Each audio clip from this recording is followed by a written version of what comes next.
you're still here. And you get another chance this day to do better and be better. Another chance to become more of who you were created and what you were created to fulfill.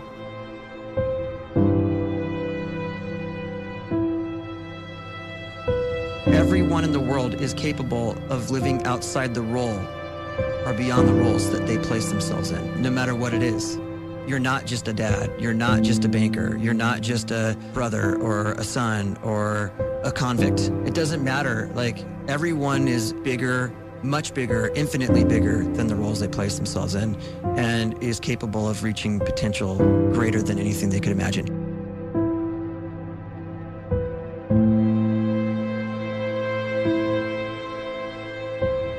You can live the life you desire. It's right there in front of you. But in order to achieve it, you must first see it, then believe it, and then you must graciously ask and train your brain to help you execute your vision.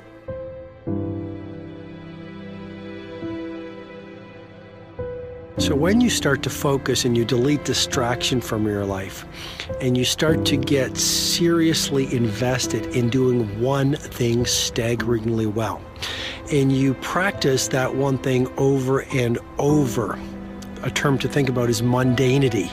You do one simple, seemingly insignificant thing every day around your main skill, and it's very mundane, but small daily improvements over time lead to world-class results. Well, here's what happens in your brain. You start to isolate a single neurocircuit around that skill, and that starts to trigger a certain type of brain cell called an oligodendrocyte, which then releases myelin. Myelin is a fatty tissue that starts to wrap around that single neurocircuit related to that main skill you've been practicing.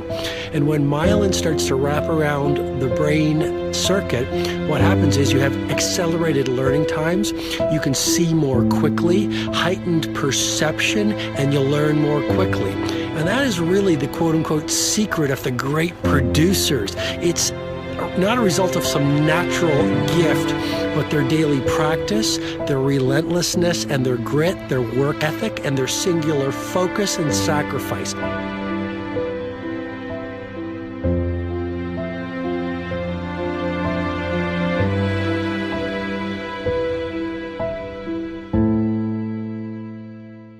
A great life is built not by revolution.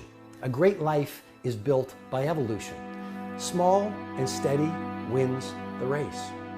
What you do every day is far more important than what you do once every decade. I want you to really think about that idea. What you do every day is simply your life in miniature. And as you live every single day, so you're crafting your life. What you do over the next hours is really building your future. And if you can just get every single pocket of 24 hours right as best as we humanly can, the rest of our life is going to take care of itself. So small wins matter.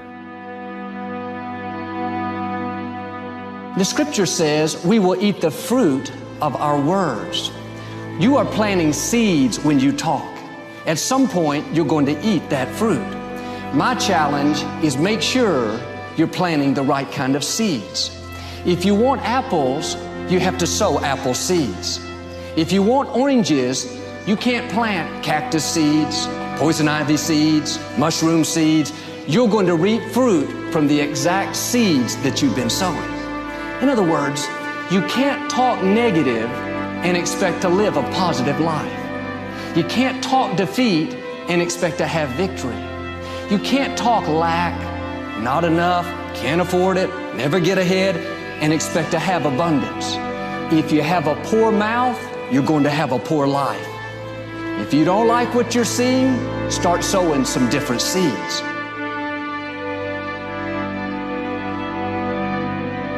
We may not realize it, but we're always feeding ourselves.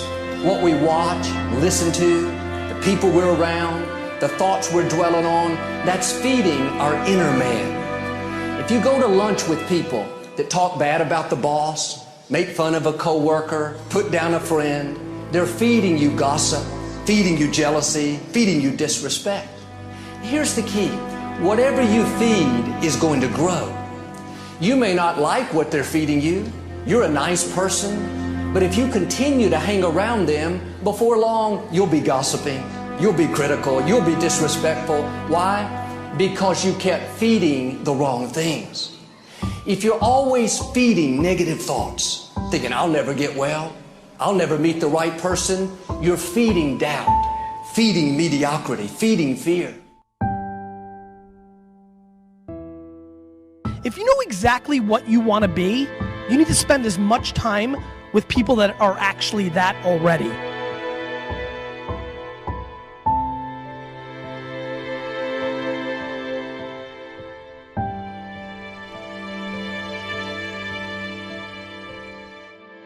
You cannot let a fear of failure, or a fear of comparison, or a fear of judgment stop you from doing what's going to make you great. You cannot succeed without this risk of failure. You cannot have a voice without the risk of criticism. And you cannot love without the risk of loss. You must go out and you must take these risks.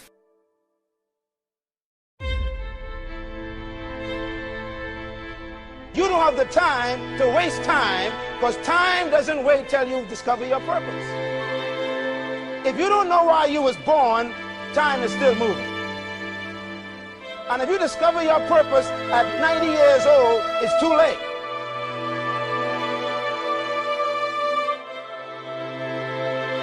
You don't know how young you are. What if you die in 2 years? You're pretty old right now. You got 2 years left. And if you're 50 years old and you're feeling discouraged, well, remember the advice about planting a tree. When's the best time to plant a tree? 20 years ago or today? So if you're 50 and you feel like life left you behind, well, get started right now. Better late than never. Better late than never. Don't think about time and age so much. It gets people distracted. When the whole world's distracted, you be focused.